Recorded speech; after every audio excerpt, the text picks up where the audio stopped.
መታገስ ያቃተን። እኛ ጋር የደረሰው ትንሽ ነገር ነው።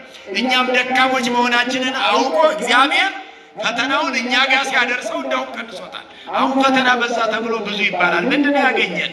ከእነሱ አንጻር፣ እነሱ ከሆኑት አንጻር እኛ ግማሾቻችን በጆሮ የሰማን፣ ግማሾቻችን በርቀት በሶሻል ሚዲያ ያየን። ከዚህ በኋላ እሳቱን አንድደው ውሃው ፈልቶ ሲፍለቀለቅ ድምፃ ለጽህርት ከመነጎድጓደ ክረምት ያ የሚፈላው ውሃ የ6 ቀን የ6 ሰዓት ጎዳና ያክል ይሰማ ነበረ ድምፁ። የውሃው ፍላት እዛ ላይ ጨመሯቸው እንዲቀቀሉ።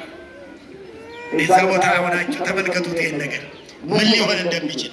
እኔና እናንተ ብንሆን ምን እንደምንሆን በዚህ ጊዜ ያ እምነታቸው ጽኑ ስለነበረ ሃይማኖት ተመሰከረ። እንግዲህ ከወርቅ ፈትኑ በእሳት ቅዱስ ያሬድ ሲናገር ሰማዕታትን እንደ ወርቅ በእሳት ፈተናቸው ይላል።